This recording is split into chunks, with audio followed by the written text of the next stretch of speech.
You're listening to She's the Business podcast. Today, we're talking about how you can manage your stress so that you can make better decisions, have more focus, calmer mood, and more energy in business. So all the things that you need to be feeling like you're on top of your game every day. Stay tuned, it's coming right up. Hi, I'm your host, Jessica Osborne, and over the last 25 years in marketing and business, I've helped many brands to launch, scale, and grow, with some of them becoming multi-billion-dollar companies. I'm here to inspire you to get out of your own way and create a profitable, fulfilling business while living the lifestyle you really desire, without all the hustle. So I bring you She's the Business podcast, a unique blend of strategies, tactics, mindset, health, and spirituality, literally everything you need to be the successful leader of your dream business. Made by women, for women, this is your weekly dose of motivation and inspiration. Today I'm speaking with Ruth Kent, who's the founder of Sunrise Well. Ruth is a wellbeing expert and she's certified as a wellness coach, has a master's in biomedical meditation therapy.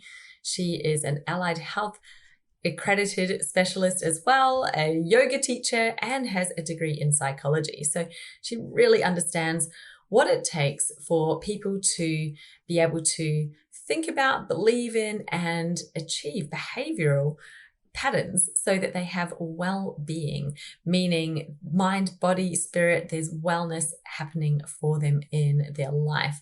And of course, that's what we need if we want to be successful as an entrepreneur, because yes, we're the ones who are driving the ship. Without us, then the business often will not survive, right? So the business needs us to be well. And that's why I thought, what a great conversation to have today, particularly around the topic of stress, because it is a constant and present force in all of our lives. We all have stress. There's no ability to not have stress in your life at all. And a degree of it, they say, is really good for us. But how much is good, and what should we be looking for, and how do we actually do some things to reduce, remove, and repurpose that stress so that you are experiencing really positive things in your business? So that's what Ruth is going to talk to us about today. I know you're going to enjoy this conversation. I certainly learned some things that I hadn't heard before, and I'm quite into, health and wellness. I've learned lots of things over the last 20 years or longer about that. But, there's always something new to learn. So even if you think you know lots about this topic, I do encourage you to listen in and see what you might gain from this conversation today. Without further ado, let me play this interview for you. Hello, so I'm here with Ruth Kent, who is the founder of Sunrise Well. Ruth, welcome to She's the Business podcast. Thank you very much. So excited to chat with you today all about, stress and the psychological health of both ourselves and anyone in our teams as well. So before we get into that topic though, could you please tell us a bit more about you and who you serve in your business? Right. So thank you. Thank you for having me here. It's exciting to talk with you. And so about me, I'm a wellbeing consultant. I work in workplaces, improving employee wellbeing. That can look like many different things. A lot of what I do is around facilitation of workshops. And I'm also moving more into consulting with teams around their business, HR really, around their wellbeing strategy. Yeah, and I've been doing that for about 10 years now. Amazing. So how did you get into that? What was your background before this? So it's sort of hard to how long is a piece of string kind of question. But So going back to uni, I think is probably where it all began. So I did psychology at university. I didn't train to be a clinical psychologist at the time. I was not really that interested in it. Towards the end of my degree, I found health sociology, which was really interesting for me. And that's looking at health of groups and the sociology of health in populations. So from there, I studied postgraduate diploma in public health. And so I've been always really interested in sort of group behavior and how we can influence in a positive way to make changes in the health and well-being of people. So it's kind of like marketing, but it's really, in some ways, because there's a lot of psychology behind, why people do certain things, etc. But at the end of those degrees, I got into teaching English. It was sort of like, I was one of those people who I finished my degree and I thought, what am I going to be doing?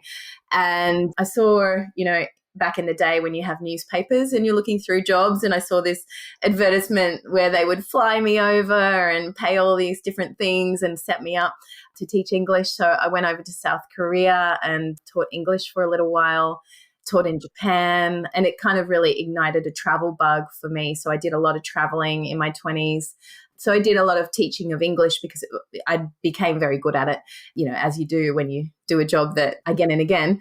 And so I got a lot of skills, which, now looking back, I think, oh, that's good. I got those facilitation skills, working with groups, cultural awareness, just people management, etc. So I sort of, when I look back, I don't regret doing that because I got to travel and I got to develop a lot of skills along the way. I found myself in Sydney. I spent about 10 years in Sydney. And I continued with the teaching, but I moved sort of into the higher education space. And I was around starting to teach as a lecturer or a tutor in health science students who were doing a pathway program to get into university. Yeah. So again, working with groups and teams, etc. But by that time, I knew that I wasn't satisfied because I hadn't kind of lost the health and well-being side of things. I mean, the closest I was getting was working with the health science students, but I wasn't really happy with that. I felt like there was something deeper and something more that I wanted to do. So I spoke with my husband, who was not my husband at the time, and he really encouraged me to start doing more, start doing something different. And I started my business. So that was in around 2014. I started my business that's called Sunrise Well. And I really started to bring in, I guess, the public health and the health population things, but also just that one-to-many type of approach with classes, mindfulness classes, yoga classes. But it still wasn't quite right. So it's kind of funny because around that same time, I had like a huge year. And I think it just really gave me that final push. So when I was kind of doing the business, but I was half doing it. I was sort of not sure where I was going and I was a bit lost. And then I had this year where like all these big events happened and I realized that I was the one who was going to have to like really take the leap. I think I was holding myself back. And it was really, it was just a year that I felt as though, you either do it now or you never do it, and all the things that I was holding myself back with, there was no reason to be doing it. I was just really shooting myself in the foot. So like briefly, if you want to know. Yes, I am. I'm waiting to hear what happened. What changed for you? So actually, now that I think about it, I officially started my business in 2014, but this actually happened in 2013. So I guess I was kind of like umming and ahhing and, I was sort of really lost with what I was doing. So the events were, I think I had my father's mother and my mother's mother, both of my grandmothers, passed away within 6 months of each other. So that was sort of, we had very strong ties in our family. And so we had this sort of sudden experience and it was on both sides of the family that we lost my grandmothers. And then in between that time, so I guess I was dealing with the grief of that. And then in between that time, I had two other things happen. The first was sort of randomly because when you're teaching, you can have quite flexible hours. So I think it was a Tuesday or a Wednesday in the mid-morning and I stepped out of my house. I was just going to go shopping, pick up some groceries or something. And this was just in Sydney. And is it sort of like a residential area in a Sydney, nothing special about the area. So I walked out onto my footpath and I looked across the road and I saw a man face down on the ground. And it was not the kind of area that you would expect to find that kind of thing, if you know what I mean. It wasn't so I saw this man face down, and my brain took a little while to catch up, and I said, what's going on? So I ran across the road. I guess I rolled him over and discovered that he was like seriously ill. And I actually panicked. I really panicked. I didn't know what to do. And I screamed out for help, and I started calling out, and a neighbor ran out, and the two of us, called an ambulance and started CPR. So he needed CPR. So we went through the, Wow. CPR checks. And so we started doing the compressions, and this is sort of nothing I expected to ever be doing. And we spent about 20 minutes working on this man until the ambulance arrived. When they arrived, of course, they took over and they restored some semblance of a heartbeat, but they took him to the hospital. Unfortunately, he did pass away. It wasn't enough. But his family contacted me later on and said that they were, I don't know what the word, grateful, I guess, that there was somebody with him, in that moment, and there was someone there to sort of be with him and try to help him through it. So it was a really intense time. They actually, when the ambulance took him, they took me as well, because I was in shock. I wasn't expecting to be going through something like that on a Tuesday morning. Yeah, it sort of definitely stuck with me. I thought I had got over it, but to be honest, it still pops up in my mind. I got to know his partner. She wanted to, I guess it was part of her process that she wanted to have those, someone like me with her. And yeah, so there was that. That was a huge situation. And then a few weeks after that, my husband, who had a congenital heart defect, so he'd been born with a congenital heart defect, he'd had that monitored for his whole life. And for, I don't know why, but it was in that moment a couple of weeks later that his cardiologist said, we're gonna send you in. And it was sort of a Thursday or a Friday, and he said, we're going to send you in. We're going in on Tuesday. So we had like 3 or 4 days for him to prepare for open heart surgery and, everything you have to do after that, which is about like a minimum of 3 months recovery. So we, we were like, okay, so now there's this, which is fine. Like he was fine. He recovered very, very well. But yeah. And then, not long after that, my grandmother passed away. So this was about 6 months of just this tumultuous sort of time and very emotional. And I think it gave me a lot of, time for reflection. And that's when the business, for me was like, what am I holding myself back for? Yeah. I was going to say, like, those kind of experiences, they make you just sit up and realize, we have one life. We're living it right now, and you don't know what's going to happen tomorrow. Like, what are we waiting for? Why aren't we doing the things? What are we afraid of? Because, what if everything changes tomorrow? You just never know. And I guess for you, those moments of like, wow, life's so short, like especially with, the deaths, unfortunately, that happened. But I'm glad to hear your husband got through his heart surgery. But it's, it's nerve-wracking, isn't it? My dad went through open heart surgery when I was young, and it was significant. And, you just really think, wow, 1 minute you'd feel life is just there and nothing's going to happen and we're all invincible. And the next minute you're thinking, it's so precious. I can really see how all of that experience must have just ignited within you this like, why am I holding back? What am I waiting for? Let's just do this. Yeah, exactly. Yeah. And then interestingly as well, I guess that whole piece around wellness and health, I guess you can't help to draw the connections between that. I wanted to ask you a little bit about, when we say wellness, it's such a broad term. What is it specifically around wellness that you think, what is your focus area? What do you believe is the most important aspects to be focusing on, and why? It's a good question. Look, for me, I prefer to call it wellbeing. And my concept of that is that it's a whole being approach. It's not, there is no specific one thing in wellness that for me is going to cover or, tick all the boxes. So for me, it's really around approaching it as the entire person, and that's not just the person, but everything within their field. So that's their environment, the people with them, their relationships, everything. Yeah, so I can't give you a specific thing because for me it's everything.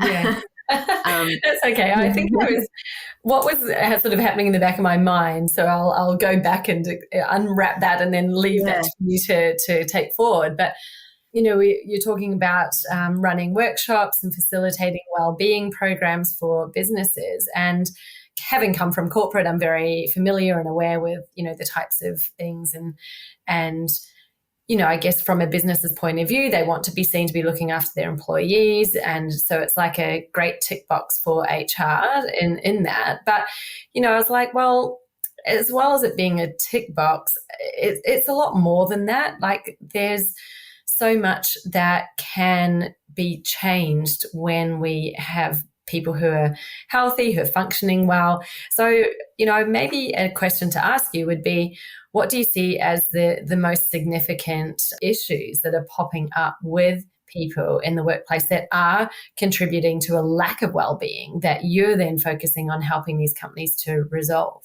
So, yeah, that's a great question as well, because there are some trends that they just keep coming up and up, again and again. And the biggest one really is around stress, which shouldn't really be a surprise. But, we got through the pandemic, anxiety and stress were very, very high. Well, technically we're through the pandemic, and anxiety and stress were predicted to be higher for many people in general because of the situation. But as we pass through that curve of high infection rates and pandemic and all the things that went along with it, stress and anxiety continue to be high. And there's some interesting things going on there, specifically around, as we were sort of talking off camera about, was around this idea of, where do you work? And some businesses have really started to push people to go back into the office. And it's an interesting conversation that's going on right now on whether do we really need to be in the office and what happens with productivity when people aren't going to the office versus when they are going to the office, just as an example. And then we've got certain businesses that are really trying to push people back into that space. And there are certainly benefits for it, for people to be in that space at times. And yet the contrast to that is that for some people, there are no benefits to going in. And in fact, it creates more stress for them. These could be families with young kids who, have a big juggle in the mornings. And so there's the transport issues there, or even just getting that extra hour of time to look after themselves. So those are the sorts of things that come up in the conversations that we have around, how can we actually support people psychologically there, to be able to put in a good working day, but still feel, reduction in stress. I don't think we'll ever eliminate stress, and it's not necessarily a thing that we want to do. We all need to function with a certain amount of stress in our lives, but minimizing the stress, and many workplaces now have that. They have that obligation to do that. So those are the sorts of conversations that we have. And then, just supporting people sometimes in workshops, for example, around their stress management. It can be around even things like setting up their boundaries, having conversations with the people that, in their team, their managers, around what am I able to produce in this period of time, empowering people, I guess, to have the confidence and the structure and the communication skills to be able to have those conversations. It can also be around leaders and the ability for them to develop their emotional intelligence or their empathy so that they can have conversations around well-being where they're actually going to have honest and true and trustworthy kind of responses, or trusting responses, where people are able to be vulnerable and have real conversations. So there are many different things that we look at. At the end of the day, it's like you said, HR, they want to, or the leaders, they want people to feel happy at work. They also want them to feel productive at work and to be able to do a good day's work. But, having gone through what we've gone through, I think we also need to balance what people need, which is different for everyone. Yes, so much so, isn't it? It's so interesting, like even just thinking back over, our own lifetime and career and how what was I guess, what it felt like. And I won't say I knew what the executive team were thinking when I first started out in my first job. You really just felt like, you're there to do a job, you're an employee, there are expectations, and while they obviously want you to be successful in your role, I don't know if it extended that far to your personal well-being and health. It was more like, are you doing the job that you're hired to do? And that was kind of it. Whereas now it's like, there's so much more understanding and knowledge and awareness of, the productivity is so linked to how a person feels and, psychological pressures and stresses, which, it's much more understood and known now, which is fantastic. I think my kids are really lucky growing up in this place. I'm not sure what it'll be like once they're working, but it's only improving from here. I wanted to ask, stress is something I think everyone can relate to. We all have felt it. What do you think is, the real impact or dangers of not being able to manage your stress? And I wanted to ask that from a business owner perspective, as well as just yourself in your life, because there are, I think stress is just so common, and it's almost like we just deal with it on a daily basis. Like it's always there, it's always present. So now it just becomes, well, that's just the way it is. I'm always busy, I'm always stressed. But what might we be negatively impacted by or experiencing by just letting it be the status quo? I guess what's happening is when we're moving into the stress response, it's going to go, either way. It's sort of without going into all the physiology of it, but if we move into the stress response and it's actually an adaptive situation, like we actually need that little kick of adrenaline to get us through a situation, like doing a presentation or, maybe having a tough meeting with someone. Sometimes that type of thing can be quite helpful. So it gives you that little boost, that little bit of adrenaline to get through the situation. But the issue is that it's kind of an interplay between what our brains are doing and what our bodies are doing. But what tends to happen is that we get into these spaces of high stress in a chronic state. So rather than having these little short bursts of stress response and then kind of coming down from that, moving back into a more adaptive rest and digest parasympathetic nervous system response, what we tend to do is we continue moving our bodies through this heightened sympathetic nervous response, which people call the fight, flight, freeze situation. And so we're perpetually initiating this response within our body. So our body is continually pumping out adrenaline and cortisol. And over time, that is having a big effect on our physiology. So just starting there, that's one thing that, our bodies, like I said, we can go into this state, but we need to come back out of it. And we can't be in this state 24 hours or, the entire working day. And then, for many people, I know I have 2 small children. So you have the working day and then you've got just trying to get dinner on the table and the stress that goes along with that, because I've got these little hungry mouths coming up to me every 5 minutes asking for snacks because dinner's, taking an hour. And there's just this constant state of stress that we're putting ourselves through. So some of the things that starts to happen when we are engaging that physiology is we're doing things like we're constantly moving blood away from and sort of engagement away from our digestive system. So, a lot of people will talk about things like IBS and digestive complaints and the relationship with stress, the connection with that and our blood flow around what happens in our skin. So a lot of people can develop skin issues, things like psoriasis, and just even if they've already got them, there's this exacerbation of them. So things like that. And then going even deeper into muscular issues, tension that we hold in our bodies, teeth grinding is a big one. So tension in the jaws, and of course, heart problems and cardiovascular problems. So those are just some of the things that, long-term are having an effect on our physiology. And then you add in, when we're getting stress and tension in our body and we're getting headaches and we are not stopping and pausing and looking after ourselves physically or emotionally, then of course it goes without saying that we start to take it out on people around us, and yelling, shouting at people is a way of releasing the valve. It's not positive. It's not great, but it is a way for us to release tension, which is an ineffective way to, get rid of that stress. So what we tend to do is become shorter with people, more irritable. We don't sleep as well. Obviously, when we're thinking a lot, sometimes it starts to interrupt our night times as well, and we're waking up and having sleep issues as well. So, and it's sort of this cycle where if you don't sleep enough and you're not really at your best, you don't really have the energy to deal with the stress, and you don't have the energy to deal with the people around you.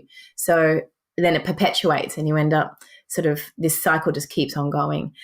So those are some of the things, and I see, like I said, whole being. So I see it as workplace, home life. It's all integrated. What's going on at home, it's affecting you at work. What's going on at work for most people affects them at home. So it's incredible, isn't it? And you just start to think stress is like this invisible thing that's happening kind of within our minds, and then how the body is responding. And I was just thinking as you were talking about things like skin complaints and stomach digestion issues, you go to the doctor and they prescribe you medication for it, but it's like, well, actually it's probably just more how you're dealing with life right now, and what can we do to lower that stress. I wanted to ask a bit about, particularly if you're running a business, clearly it's not great if you're, perpetuating the stress and feeling in that state. What else might be happening, that's not helping you? What would you be recommending to somebody, the dangers of not addressing stress and not sort of taking this seriously enough? You mean for someone at work or someone at home, or both? Or well, if you're running a business, I guess you are the person who's in charge. While you have the impact of your own stress on the business and not just on yourself, because obviously that's important, like incredibly important. You are running the business, so if you get taken out with stress and actually become really ill, then that's not great. But on a day-to-day basis, it could be having an impact as well. And I've heard people talk about your brain function when you're in that stress response, and what you might be unintentionally doing within your business, purely just because you're sitting in that stress response. Yeah, so obviously burnout's a big one, so that can be that long-term consequence of just not listening and just keep going, and then your body just says, nope, that's it. But just in the day-to-day, it's really, when we go into the stress response, what tends to happen is we get this tunnel vision. So we tend to, and this is any kind of really, I guess, many negative states that we go into, we tend to not have literally open peripheral vision. So we tend to tunnel our vision in and our hearing in, which isn't another adaptive response to stress. But what that can tend to do, obviously, is just even literally not being able to have that open awareness of things going on in your day-to-day. So having, I think for many business owners, you kind of need to have a bit of a creative edge when you're doing your work. You need to sort of have the, I guess, the brain width, the brain space to know what you're doing in that moment, but also be able to be across everything else. And when you're going into the stress response and you have that tunnel vision, there's a danger in losing that creative input that you really need. So your brain really starts to go offline in terms of the executive functioning. We tend to not be able to make decisions as clearly, and that's really because you're engaging that fight-flight response, which takes you out of the prefrontal cortex. So your area where you're able to be clear, have well thought through plans, be less impulsive, all that starts to go offline when you get into that stress state, and you become way more reactive. And so when you're reactive with your actions, you're reactive with your, verbally with people and your interactions. So you're kind of losing in many areas because you might not be performing as well, but you also might not be working with your clients as well, or the people that you're dealing with, and of course your team. So yeah, many effects can happen there. Yeah, and that can obviously make you feel even more stressed if you're seeing that the results are going down. So just to paraphrase, if you're finding yourself in this place where you're noticing that you're overthinking, struggling to make decisions, maybe making decisions and then in hindsight seeing that maybe they weren't the best decisions, all of these things that you've just described, if you're noticing that, then it's a sign that it's probably because you're in a stress response and your brain isn't functioning how it could be. So what are we best to do once we've identified that that is going on? Like, what kind of things can we do that are really simple to, help ourselves get out of that place and get back to a place of calm and being able to logically make a decision? What would you suggest? There's many different ways that you can approach it. So first of all, is I think taking a step back and looking at what's going on and whether you are, whether you're taking on too much, and obviously having a look at your workload, having a look at what needs to be delegated, all of those sorts of things, being very clear with what you can do and honest with yourself about what you can actually take on. And so getting into that more of the strategy side of things, I think is an important thing to remember and to do. But when you're stuck in the day-to-day and you find yourself in that stress response, what you want to do is have a bit of a toolkit. That's the way I look at it, a bit of a toolkit to call on. So you want to have your supportive practices that you do every day, and those sorts of things, I guess, give you the buffer to not get as stressed. You're kind of building it into your daily practices. So those sorts of things are around, getting good night's sleep, having some kind of physical movement, some kind of exercise, having, if you want to have some kind of spiritual or mindfulness practice of some kind, really having that time to journal or check in with yourself. So those sorts of practices around just the supportive well-being and building that buffer. At the same time, when you're actually in the stress response, you also want to have a few things like handy and ready to go. And that's really around closing the stress cycle. So if you find that if you go through any kind of stressful moment in your day and you find yourself kind of heightened and your heartbeat's racing and you've got stress and tension and you're sweating a little bit and you find yourself in that moment, then having a few things that that will work to bring that stress cycle back down and close the loop is what they call it. So something like go for a walk, get outside and get moving, have a hug. Actually, that's a good one, like a really long hug, as long as the other person is happy to do that. A nice long hug, because that, changes the neurotransmitters in your body. You've got things like some breathing exercises if they work for you. So taking some belly breaths, or if you've got a particular breathing exercise, there's one called the box breathing. It's really great for managing anxiety. Yeah, so just, having a dance, shaking it off, getting that stress adrenaline out of your body is another thing for some people. Really, they're really built up with energy. They can't sit and do breathing. They're better off getting up and doing a dance or going for a walk or a run. So everyone's going to be different, but you just kind of figure out what might work for you and having them ready to go. And it doesn't have to take long. It can take a couple of minutes and that's it. And you're just closing that cycle and getting your body back down again into the parasympathetic nervous system. That's really great. And I think that you mentioned something that is worth just talking about for a moment, because you said it's about sort of setting expectations and being clear about what you can take on and what you can't. And, I think this is relevant for everyone, whether you're owner of the business or an employee. And I remember realizing that at one stage during my career, I was like, well, they will just keep on asking me to do more and more and more. I actually have to tell them what can be done and what can't be, or get them to choose what is the priority. So that was something that I learned. But I think that when you're a high achiever, entrepreneurial types, I think we're really motivated, we're really driven. You've started a business, you've got a lot of vision and it's exciting and there's things that you want to do. We want it all done now, like not or yesterday. I think that's the thing, is it can feel like that and it can feel frustrating at the speed at which you're going. And so I know from my own experience, I'm a classic person for giving myself thinking, yeah, I can do that, or I can fit that in. And, like adding in ideas and thinking that just seems really easy, because in the moment when I'm thinking about it in my brain, it does seem really simple and easy. And then when you actually start breaking down, well, what are all the steps required to make this happen? It starts to be like, oh my God, and I've got to get it done. And now I've committed to it. And, I'm always someone who stands by my word. So when you commit to something, I'm all in. And I can imagine that that's something a lot of people experience as well. It's certainly been huge for me in, like you, I had some things that happened in life that kind of forced me to say, okay, you're going to have to let go of some of the stuff that you're doing in your business. You're going to have to strip things down. You're going to need to streamline and cut off some of the bits. And that was like, I had to make those decisions. It was difficult. But the difference once you do, it's like you've released all of this pressure that actually you're putting on yourself, aren't you? Because you're the boss. This is your business. You're deciding what you're doing.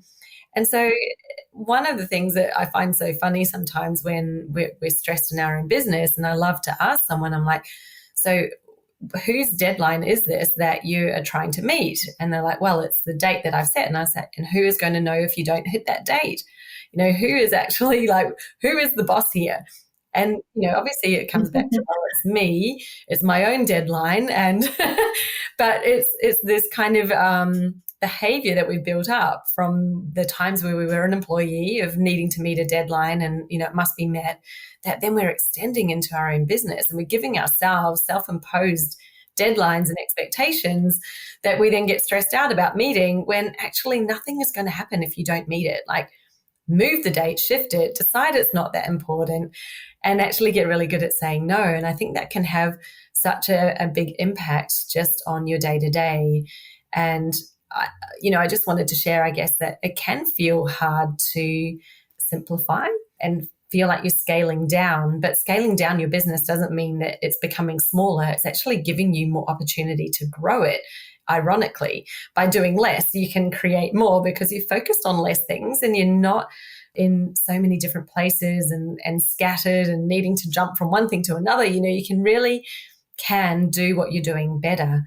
And, I just think that was such an important point you made of like actually just setting those boundaries and being really realistic with yourself about what you can do. And even if it's a great idea, should you be doing that right now? Like, you can still do it. Maybe you put it on the list to do next quarter or next year or whenever is going to be, practical for you. And I'm not saying slow down and don't do anything, don't take action, but it's like, well, we should be taking the most important actions right now and not all of the other stuff that we've got great ideas about, but being totally unrealistic in terms of the resource that you have.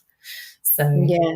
I totally agree. Yeah. And it's so, I never thought of myself as an entrepreneur, but as a business owner, I've had to rein myself in so many times where I've gone off on that shiny object syndrome, going off and thought, oh, that's great. And then, getting myself tangled up in things that were way more work than I expected, or totally not in the direction I really wanted to go when I sat back and had a look. And I think that's the other thing that we tend to get when we're stressed out. We tend to reach for the fastest, easiest and shiniest object. And it's not necessarily great business strategy. So yeah, sometimes helpful to step back and take a pause and like you said, scale down and focus. Yeah, definitely. And I think, one of the other little things that helped me was being able to write, 3 action items the day before, or, on a Sunday or a Friday, whenever, before the week's starting. So it's not like, right, I'm starting work, open up the laptop and start just diving into whatever's in front of your face, because you'll end up with 50 tabs open, things everywhere, you're responding to emails, there's all this stuff going on. You'll finish the day feeling like you've just run a marathon. And what have you actually got done? Like, you actually might have just been keeping the status quo, but not really doing anything that's going to shift anything forward. And that's the real danger of doing that. And I think that was, I can't remember where I heard that one from, and it's probably well known by now, but just taking that time, even if it's before the day starts, while you're having breakfast, what are my 3 top priorities for the day before I even look at anything else that's come in? Is that can kind of keep you focused on what's actually important versus what's in front of you right now. I'm definitely not someone that that subscribes to the inbox zero mentality, because I learned a long time ago that if it's really important, they will contact you again. So Yeah. I'm fine with my inbox being full of unread emails. That's not important. But I wanted to ask you, in terms of, as a business owner, we often have people who are working with us or for us, whether they're employees or contractors. Clearly, you've mentioned about when we're in this state of stress, how it's impacting our thinking and our behavior. How do you, I guess, help not add stress to your team? How do you help them? Because they will obviously be managing their own stress themselves. But I think as a business owner, we have to be really mindful of what stress are we creating or sending out to others. And are there any insights or tips that you have around how we can create a working environment that is really conducive to productivity and people feeling empowered, and also just not having that stressful relationship where maybe the expectations are not being met? So there's a couple of ways to look at this. The one that's like super important is just around psychosocial hazard management. And so that's newish kind of legislation that's come in. And I think, many businesses should know about it by now, but perhaps some of the smaller businesses have not really heard about it. And that's really around the same as we have workplace health and safety around our physical safety. We also have legislation protecting workers around their psychological safety. So what we need to do as business owners is ensure that you can actually go through sort of hazard management, like risk management planning and assessment, and just making sure that you're minimizing those situations that might create stress or create harm psychologically to people. And that depends on the workplace, but it's things around what I kind of mentioned earlier around job scope, for example, making sure that the job that people have signed up to do is actually what they're doing, and it hasn't crept into becoming more than what they expected, and having clarity around what their roles actually are, the workplace pressure and the deadlines, etc., making sure that that's manageable for people. So as a business owner, we do need to be responsible for those things. Obviously, things around bullying, toxic relationships, trauma. So if you have people who work in the front line at all, or they're working with, public facing and maybe experiencing situations that might give or create trauma, minimizing the risks around that. So there's that side of it. And then, it's when you asked about what kinds of, how can we create an environment where we can empower people to look after themselves. For me, that's around psychological safety, which is a different concept. They sound the same, but they are different. So psychological safety it comes from Amy Edmondson. I guess she coined the term. This was a little while ago, at least 20 years ago, I think. I'll have to check the date. But anyway, so she coined this through her research around, workplaces that have employees who are happier and more productive and feel safe to voice concerns or voice ideas as well, or worries or anything along those lines. They feel safe to do so, and that empowers them to speak up basically without punishment. So, if we look at sometimes at the traditional workplaces and traditional models, you've got the boss or you've got the leader, and what they say goes, and the employees just do what they say, and they can't speak up, they can't really voice any ideas. And so what happens is that people start to repress or hold on to those things, and that obviously can create harm. There might be some issues going on within the team, and people are not feeling safe to voice those issues, and this can then exacerbate the issue, and it can just grow and create a larger toxic environment. Or it could be things around just feeling empowered and safe enough to voice thoughts or opinions. So there's there's plenty of them now, but there's one famous example of a company called Alcoa in the US. And when the new CEO stepped in, his name was Paul O'Neill. He was brought in to improve productivity and to increase the revenue of the business. But he surprised everyone by saying, we're going to focus on having a zero injury workplace. So this was I think it was some kind of manufacturing plant. So they did have a number of injuries.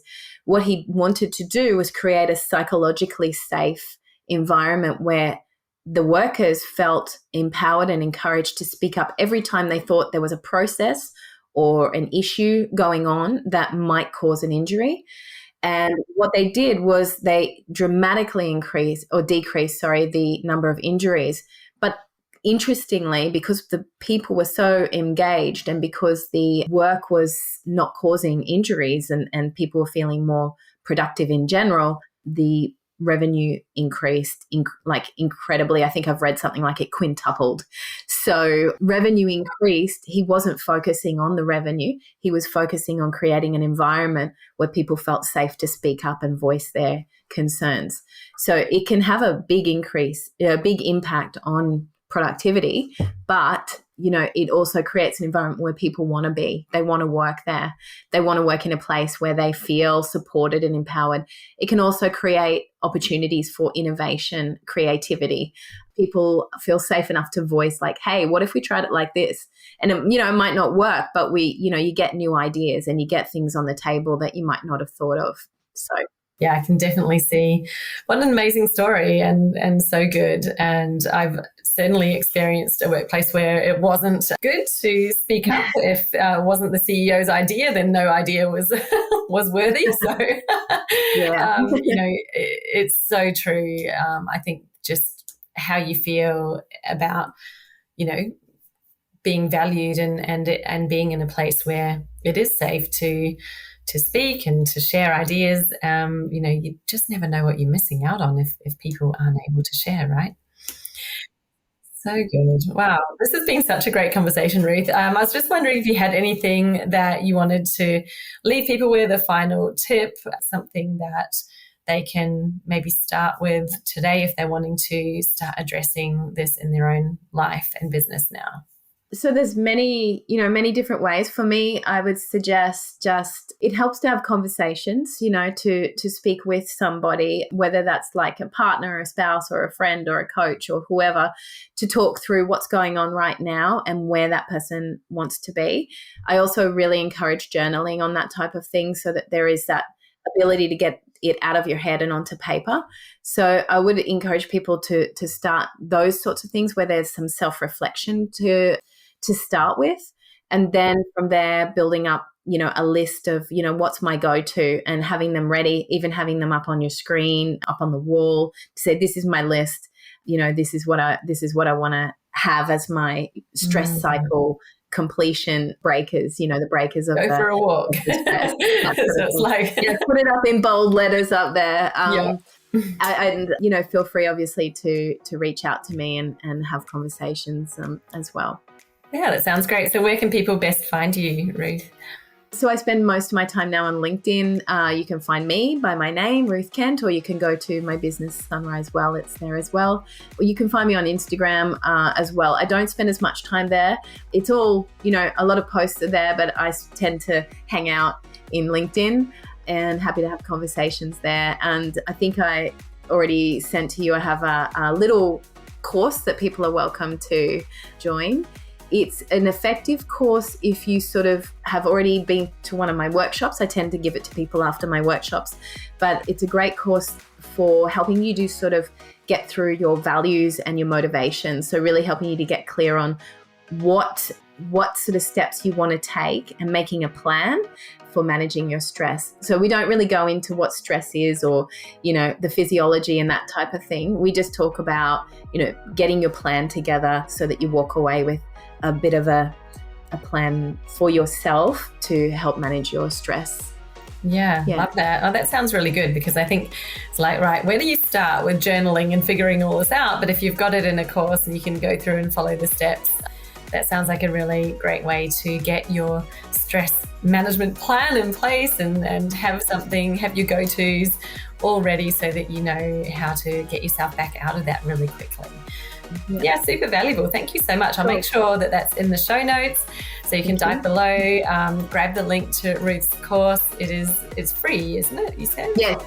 That one's free. Yeah, absolutely. Free of charge. Well, there's no reason why not to do it. So grab that one now, connect with Ruth on LinkedIn, and thank you so much. I appreciate your time with us today, Ruth. It's been an absolute pleasure having you. Thank you for having me. It's been great to talk with you.